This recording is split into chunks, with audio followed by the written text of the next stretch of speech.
नमस्कार दोस्तों, आप सभी का स्वागत है मेरे यूट्यूब चैनल ओटी गुरु में। इस वीडियो में हम जानने वाले हैं इंट्रोडक्शन टू सर्जरी, मतलब शल्य चिकित्सा का परिचय।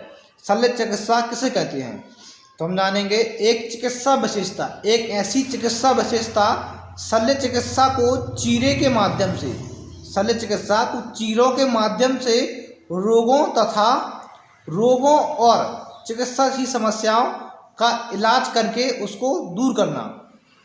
चिकित्सा समस्याओं का इलाज करके उसे दूर करना। जहाँ शरीर को खोला और संचालित किया जाता है उसे सर्जरी कहते हैं। और ऐसे चिकित्सक जो सर्जरी ऐसे चिकित्सक जो सर्जरी करते हैं वो सर्जन कहलाते हैं। दोस्तों, हमने इस समझा कि इंट्रोडक्शन टू सर्जरी किसे कहते हैं, ठीक है। और इस वीडियो में और भी हम जानने वाले हैं। वीडियो थोड़ी बड़ी होगी लेकिन वीडियो इंटरेस्टिंग होने वाली है। इस वीडियो में हम जानने वाले हैं जो सर्जरी है, शल्य चिकित्सा हिस्ट्री कि कौन कौन सी सन में कौन कौन सा विकास हुआ, किसने क्या विकास किया। और दोस्तों, इस वीडियो को पूरा ज़रूर देखना, क्योंकि इस वीडियो से बहुत से क्वेश्चन बनने वाले हैं। वो आपके कंपटीशन एग्जाम में आएंगे, बहुत से ऐसे क्वेश्चन बनेंगे, तो वीडियो को पूरा ज़रूर देखें। तो दोस्तों, बिना समय गवाते हुए हम वीडियो को शुरू करते हैं, क्योंकि वीडियो बहुत बड़ी होगी, लेकिन वीडियो आप पूरी ज़रूर देखना।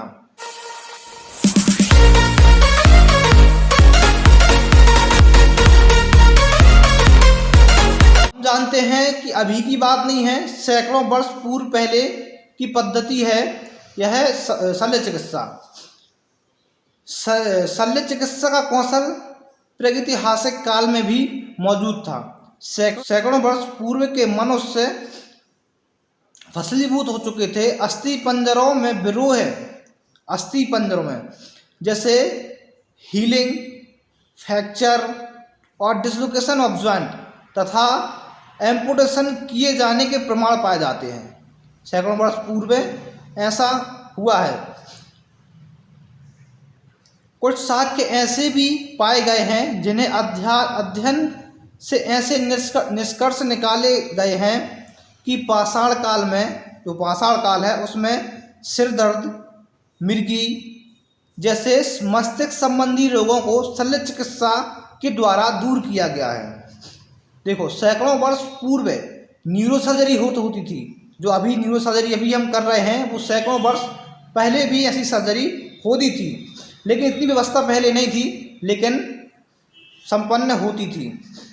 ऋग्वेद जैसे शल्य चिकित्सा विज्ञान के विकास में प्राचीन भारतीय चिकित्सकों का भी पर्याप्त सहयोग रहा है। प्राचीन जो शल्य चिकित्सा होती थी उसमें भारतीय चिकित्सकों का भी पर्याप्त योगदान रहा है। आचार्य सुश्रुत ने तो अपनी चिकित्सा संबंधी पुस्तक, आचार्य सुश्रुत थे जो एक शल्य चिकित्सक थे, उन्होंने अपनी पुस्तक लिखी थी एक सुश्रुत संहिता। ठीक है दोस्तों, एक क्वेश्चन आ सकता है कि जो आचार्य सुश्रुत थे उन्होंने अपनी कौन सी पुस्तक लिखी थी जिसमें सर्जरी का वर्णन किया गया है, तो क्या वो लिखोगे आप सुश्रुत संहिता। ठीक है, इसमें अनेक प्रकार के शल्य संबंधी प्रक्रियाओं के साथ साथ सैकड़ों तरह की शल्य प्रक्रियाओं में इस्तेमाल होने वाले उपकरण को भी सचित्र वर्णन किया है। ऐसे उपकरण जो शल्य क्रिया में उपयोग किए जाते हैं उनका सचित्र वर्णन किया गया है। और तो और ऋग्वेद जैसे संसार का सर्वाधिक प्राचीन साहित्य ग्रंथ माना जाता है। सर्वाधिक प्राचीन ग्रंथ ऋग्वेद है, वो सर्वाधिक प्राचीन ग्रंथ माना जाता है। वे कृत्रिम अंगों का प्रयोग करके अथवा प्रत्यारोपित किए जाने का उल्लेख मिलता है। ऋग्वेद में भी प्रत्यारोपित करने का उल्लेख मिलता है। कृत्रिम अंग होते हैं ना, उनको प्रत्यारोपित, जिसको अपन बोलते हैं इम्प्लांट डालते, कुछ भी प्रत्यारोपित करते हैं, वो ऋग्वेद में भी लिखा गया है, उल्लेख मिला है अपन को।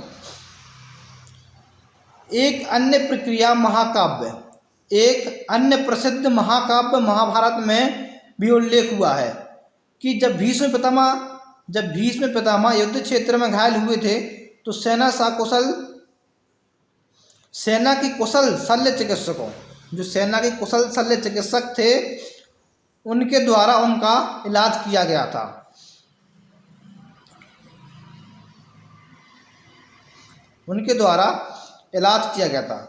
प्राचीन काल के सुप्रसिद्ध चिकित्सकों आचार्य चरक, प्राचीन भारत के सुप्रसिद्ध चिकित्सकों आचार्य चरक और सुश्रुत ने चिकित्सा संबंधी में जिन ग्रंथों की रचना की थी उनमें चिकित्सा विज्ञान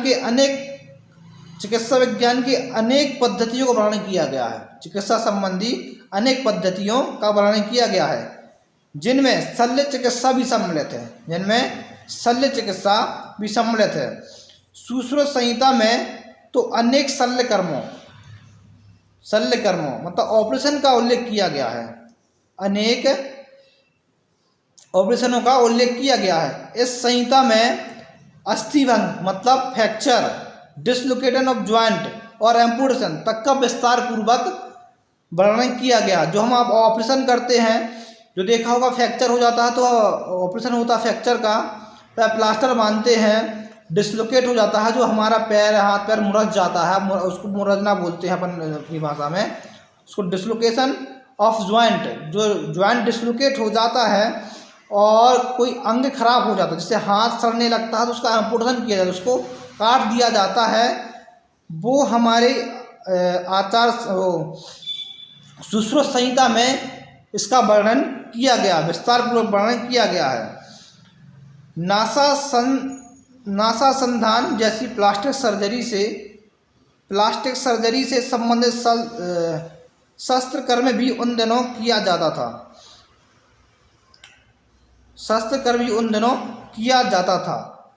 कई तरह के कृत्रिम अंग भी उस समय लगाए जाते थे। उस समय कई प्रकार के कृत्रिम अंग भी लगाए जाते, जो अभी सर्जरी हो रही है वो पहले भी सर्जरी होती थी। सुश्रुत संहिता के लौह निर्मित 121 शल्यकर्म यंत्रों का सचित्र उल्लेख किया गया है। जो सुश्रुत संहिता लिखी थी आचार्य सुश्रुत ने, उसमें 121 इंस्ट्रूमेंट का सचित्र उल्लेख किया गया है। तो देखो आज हम जो शल्यकर्म मतलब इंस्ट्रूमेंट जो यूज कर रहे हैं वो कई साल पहले आचार्य सुश्रुत ने अपनी किताब में संहिता है, जो सुश्रुत संहिता पुस्तक लिखी उन्होंने, उसमें उसका उल्लेख किया था। इसमें रक्तस्राव रोकने के लिए दबाव, तो दोस्तों जो रक्तस्राव होता है, ब्लीडिंग होती है, उसको रोकने के लिए उन्होंने क्या बताया था, दबाव और कॉटरी का यूज़ भी बताया है। जो कॉटरी होती है, जो हम अभी कॉटरी का यूज़ करते हैं, उसका भी यूज़ बताया है। और घावों का संक्रमण रोकने के लिए, जो घाव होते थे उसमें भुंडे या ऑपरेशन के द्वारा घाव होते थे, उनको रोकने के लिए उन्होंने क्या बताया था, रोकने के लिए उबलते हुए तेल का प्रयोग आदि करने का तरीका बताया था। उबलते हुए तेल का तरीका बताया था। उस काल में मानव शरीर रचना के अध्ययन के लिए शव का विच्छेदन भी किया जाता था। जो एनाटोमी होती है, तो एनाटोमी की जानकारी के लिए शवों का विच्छेदन किया, शवों का परीक्षण किया जाता था पहले भी, अभी भी शवों का परीक्षण किया जाता है। लेकिन अभी तो बहुत सी प्रक्रिया हो गई हैं, आप टीवी के द्वारा, कंप्यूटर के द्वारा हम सीख सकते हैं। लेकिन पहले इतनी व्यवस्था नहीं थी, तो डायरेक्ट शवों के माध्यम से, जो शव होते हैं, डेड बॉडी होती है, उसको विच्छेदित करते थे, उसका परीक्षण करके लोगों का और अनेक हड्डियों का, कई तरीकों का पता लगा, आंतरिक अंगों का, एनाटॉमी का पता लगा पाते थे। और एक बात और है, तो दोस्तों ऑपरेशन तो ठीक है, ऑपरेशन के साथ साथ निश्चेतना की भी ज़रूरत पड़ी। जो निश्चेतना होती है, एनेस्थीसिया होती है, उसका भी प्रयोग किया जाता था। तो कैसे किया जाता था, पहले तो इतनी टैबलेट, इंजेक्शन वगैरह तो नहीं थे, तो कैसे किया जाता था वो हम जानते हैं। सुश्रुत ने अपने ग्रंथ में लिखा है कि शल्यकर्म से पहले निश्चेतना की स्थिति को उत्पन्न करने के लिए मदिरा का प्रयोग किया जाता था। किसका प्रयोग किया जाता था? मदिरा का। ये भी क्वेश्चन आ सकता है आपके लिए कि सबसे पहले आचार्य जो सुश्रुत संहिता में एनेस्थीसिया के लिए क्या प्रयोग किया जाता था? तो क्या लिखेंगे आप? निश्चेतना की स्थिति उत्पन्न करने के लिए मदिरा का प्रयोग किया जाता था। प्राचीन काल में निश्चेतना के लिए भांग की धुनी का प्रयोग किया जाता था। मतलब भांग को जलाकर उसका धुआं करके उसको बेहोश किया जाता था। ठीक है। चिकित्सा विज्ञान के अन्य तरह की जानकारी के साथ साथ शल्य चिकित्सा प्रयोग यूरोप के अन्य देशों में भी हुआ। यूरोप के अन्य देश हैं, उन्होंने भी शल्य चिकित्सा का प्रयोग किया जाता था। परंतु पश्चिमी जगत में आधुनिक शल्य चिकित्सा की स्थापना करने का श्रेय फ्रांस के एक चिकित्सक थे, एम्ब्रोस पारे। नाम याद रखना दोस्तों, एम्ब्रोस पारे, जो सन 1510 से 1590 तक रहे, उनको जाता है। ठीक है। जो फ्रांस के चिकित्सक थे, फ्रांस के चिकित्सक कौन थे? एम्ब्रोस पारे।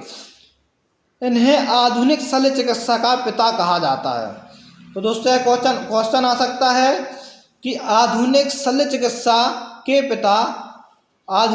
चिकित्सा का पिता किसे कहा जाता है? तो क्या बताएंगे आप? एम्ब्रोस पारे। क्या लिखेंगे? एम्ब्रोस पारे। वो कहाँ के चिकित्सक थे? फ्रांस के। ठीक है। यह क्वेश्चन आ सकता है, तो आपको ध्यानपूर्वक इसको याद करके रखना है। उन्होंने क्या किया था? जो एम्ब्रोस पारे थे वो एक नाई थे। एम्ब्रोस पारे एक चिकित्सक थे, वो नाई थे जो शल्य कर्म का भी कार्य करते थे। मतलब नाई तो थे लेकिन ऑपरेशन भी करते थे। पारे ने घावों को शीघ्र भरने के लिए अंडे के सार, तो दोस्तों जो एम्ब्रोस पारे थे उन घाव को भरने के लिए, घुटन को भरने के लिए क्या उपयोग किया था? जो अंडे का सार होता है, जो अंडे के बीच में जो निकलता है पीले कलर का, वो, और गुलाब के तेल, जो गुलाब से तेल निकलता है वह, और तारपीन का तेल का प्रचलन शुरू किया था। घावों को भरने के लिए, घावों में लगाने के लिए, जो इन्फेक्शन होता है उसको दूर करने के लिए, भरने के लिए क्या किया था? जो अंडे का सार होता है उसको लगाया जाता था, और गुलाब का तेल और तारपीन का तेल का प्रचलन शुरू किया था। ये भी आ सकता है कि अंडे के सार, गुलाब के तेल और तारपीन के तेल का प्रचलन किस चिकित्सक ने किया था? तो क्या लिखेंगे? एम्ब्रोस पारे। नाम याद रखना दोस्तों, एम्ब्रोस पारे। ठीक है। इसके बाद एक चिकित्सक और थे। इसके पश्चात बेसेलियस नामक एक अन्य चिकित्सक अध्यापक के आधुनिक शारीरिक रचना, जो एनाटॉमी का आधारशिला रखी थी। दोस्तों जो एनाटॉमी होती है उनकी आधारशिला किसने रखी थी? मतलब उसके रचनाकार कौन है? रचना किसने की थी? उसकी आधारशिला किसने रखी थी? उसकी नींव किसने रखी थी? तो क्या बोलेंगे? बेसेलियस। जो बेसेलियस चिकित्सक थे उन्हें एनाटॉमी की आधारशिला रखी थी। वहीं से शल्य क्रिया का तेजी से विकास होना शुरू हो गया। सन 1846 में फ्रांस स्थित एक चिकित्सक संस्थान में चिकित्सा विज्ञान को एक नई दिशा प्रदान की गई। 1846 में फ्रांस में याद रखना, ठीक है। 1846 में फ्रांस स्थित एक चिकित्सा संस्थान में चिकित्सा विज्ञान की नई दिशा प्रदान की गई। लुईस पास्टर नामक फ्रांस के चिकित्सक थे लुईस पास्टर, ठीक है। लुईस पास्टर नामक फ्रांस के चिकित्सक थे। उन्होंने अपने प्रयोगों द्वारा यह सिद्ध दिखाया था कि किण्वन की क्रिया वह उपस्थित सूक्ष्म जीवों की सक्रियता के कारण संपन्न है। दोस्तों किण्वन क्या कहलाता है? किण्वन एक शब्द है यहाँ पे। किण्वन क्या कहलाता है? किण्वन आपने पढ़ा होगा। किण्वन अब सीधे सिंपल भाषा में कहें, यदि किसी चीज को वो सड़ा देता है तो किण्वन कहलाता है, ठीक है। मतलब एक उसको किण्वन कहते हैं। जैसे दूध का दही बनना, दूध का दही बनना क्या कहलाता है? किण्वन कहलाता है। ठीक है, यह समझ लीजिए बस, किण्वन कहलाता है।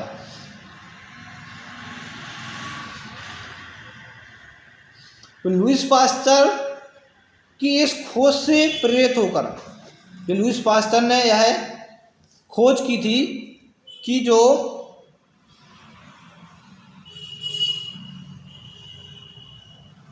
किण्वन की खोज की थी, किण्वन की क्रिया द्वारा उसमें सूक्ष्म जीवों की सक्रियता से संपन्न होने होता है। तो लुईस पास्चर की इस खोज से प्रेरित होकर जोसेफ लिस्टर नामक एक अन्य चिकित्सक वैज्ञानिक ने घावों के ना भरने के पीछे, दोस्तों पहले घाव नहीं भरते थे, मतलब घाव भी नहीं भरते हैं, लेकिन हमें पता होता है कि घाव नहीं भरते तो इसको क्या होता है, किस वजह से घाव नहीं भरते थे, लेकिन पहले यह पता नहीं था कि घाव किस वजह से नहीं भर रहे। तो उन्होंने क्या बताया, जो जोसेफ लिस्टर थे उन्होंने कहा था कि घाव न भरने के पीछे संक्रमण फैलने के सिद्धांत को रखा। संक्रमण मतलब इन्फेक्शन के कारण घाव नहीं भरते हैं। और जोसेफ लिस्टर का मानना था कि घावों जीवाणु के कारण उत्पन्न होती है।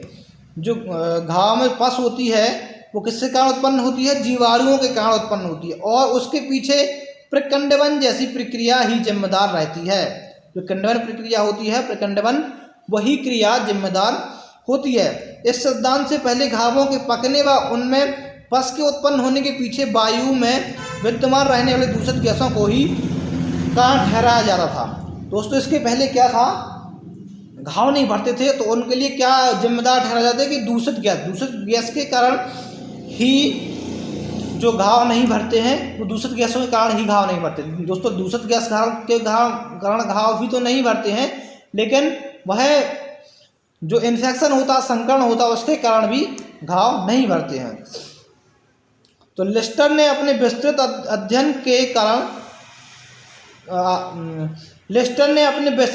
अध्ययन के आधार पर 1867 में शल्य कार्य विधि में प्रतिरोधों का सिद्धांत रखा था। यही से शल्य चिकित्सा के क्षेत्र में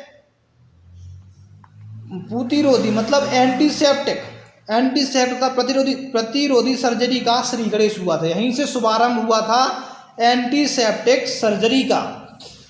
मतलब एंटीसेप्टिक सर्जरी की शुरुआत कहाँ से हुई थी? सन 1867 में। 1867 से पहले ऐसे ही सर्जरी होती थी बिना एंटीसेप्टिक के। प्रतिरोधी सर्जरी का श्री गणेश हुआ सन 1818 में। निर्जीवाणुकरण मतलब स्टेलाइजेशन के लिए भाप देने तथा उबालने की विधि का उपयोग किया जाने लगा था सन 1818 में। दोस्तों सन 1818 में जो स्टेलाइजेशन होता है, जो अभी हम ऑपरेशन के समय स्टेलाइजेशन करते हैं, इंस्ट्रूमेंट स्टेलाइज करते हैं, कपड़े स्टेलाइज करते हैं, बहुत सी चीज़ें स्टेलाइज करते हैं, और जो इंजेक्शन वगैरह दवाई बहुत सी चीज़ें ऐसी स्टेलाइज होके आती हैं। तो वह सन 1818 में स्टेलाइज होना शुरू किया गया था। लेकिन पहले मशीनें नहीं थी स्टेलाइज करने के लिए। कहाँ से करते हैं? भाप से। भाप देने के लिए भाप देकर स्टेलाइज करते थे, उबाल कर स्टेलाइज करते थे। यह एसेप्टिक शल्य चिकित्सा के विकास की ओर एक बड़ा कदम था। यह बहुत बड़ा कदम था कि शल्य चिकित्सा में स्टेलाइजेशन हम जानने लगे, स्टेलाइज करने लगे, क्योंकि पहले बिना स्टेलाइज के ही ऑपरेशन करते थे, बिना स्टेलाइज के स्टेलाइज नहीं होता था। इसके बाद इसी प्रकार एक और घटना घटी सन 1890 में हुई, जब हालस्टेड नामक एक अन्य चिकित्सक ने ऑपरेशन के दौरान, जो एक हालस्टेड नामक चिकित्सक थे, उन्होंने ऑपरेशन के दौरान क्या किया था? रबर के दस्ताने पहने जाने की शुरुआत की थी। सोचो 1890 में हम ग्लव्स पहनना शुरू किया था उन्होंने। 1890 में ग्लव्स पहनना शुरू किया था। वो किसके द्वारा किया गया था? हाल्स्टेड नामक एक चिकित्सक थे, उन्होंने रबर के ग्लव्स पहनने का चलन शुरू किया था। इन सब प्रगति सूचक घटनाओं के फलस्वरूप 19वीं शताब्दी के समाप्त होते होते सर्जरी विज्ञान के क्षेत्र में, विशेष उदर सर्जरी के क्षेत्र में काफ़ी उन्नति संभव हो पाई। उदर मतलब एब्डोमेन सर्जरी जो होती थी वो 19वीं शताब्दी में विस्तृत रूप से हो पाई। शल्य सर्जरी को और भी कारगर और सहज बनाने की अगली जिम्मेदारी भारत संज्ञाहरण विज्ञान अर्थात निश्चेतना विज्ञान, एनेस्थीसिया। क्या दोस्तों? एनेस्थीसिया। इसके थोड़ी पहले भी हमने पढ़ा था कि एनेस्थीसिया पहले कैसे दी जाती थी। सबसे पहले कैसे दी जाती थी?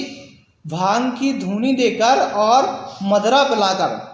पेशेंट को पहले मदरा पिलाया जाता था और उसको निश्चेतना दी जाती थी।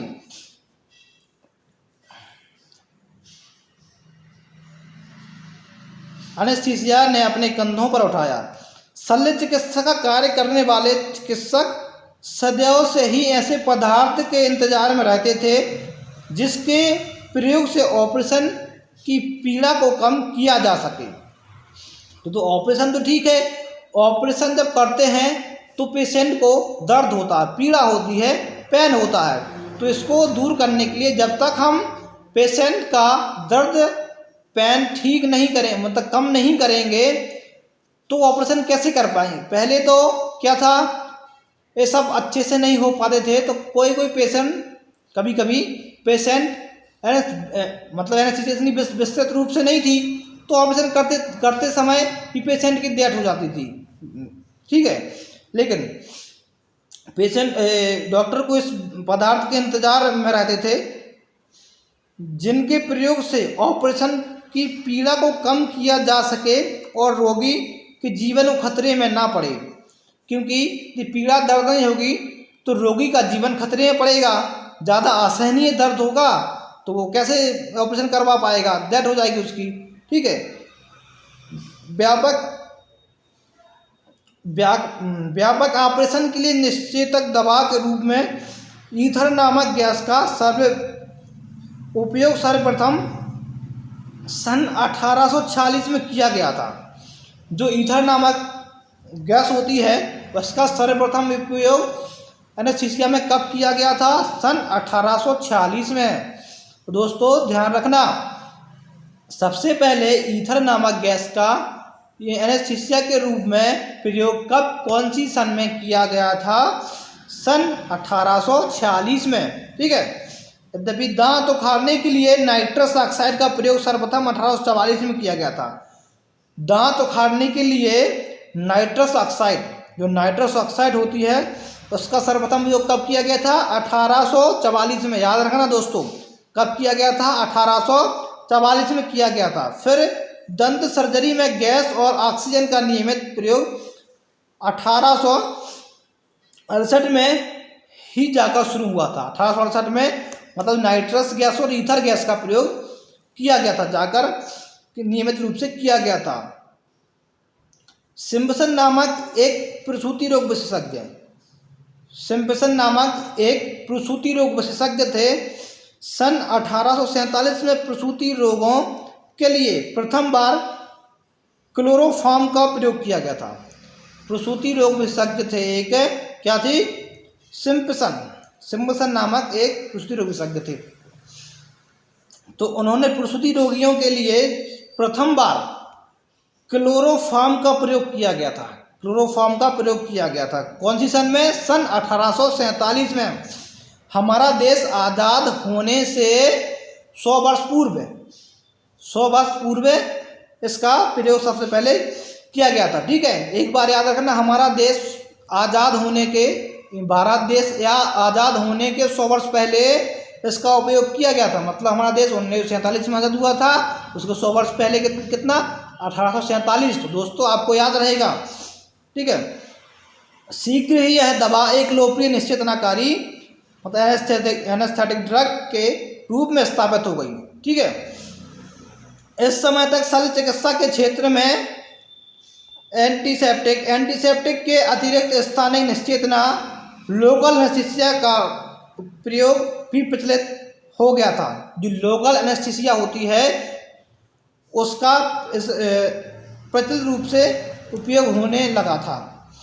इसके पश्चात क्रमशः अन्य निश्चेतना उत्पन्न करने वाली दवाएं खोजी गईं और प्रयोग की जाने लगी।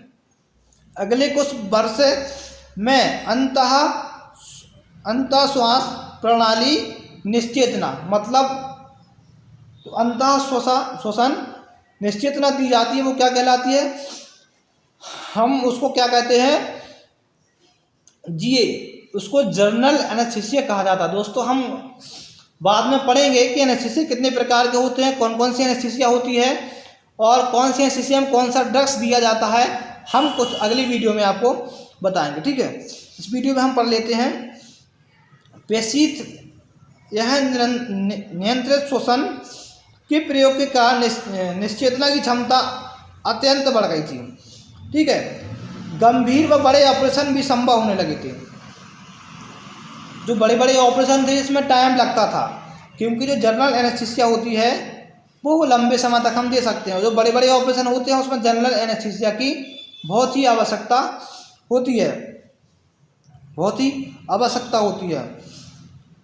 और इसमें रक्त दावहासी जैसे औषधि व हाइपोटेंसिव ड्रग्स की सहायता से हृदय वाहिनियाँ और मस्तिष्क संबंधी क्रियाएं भी संभव होने लगी।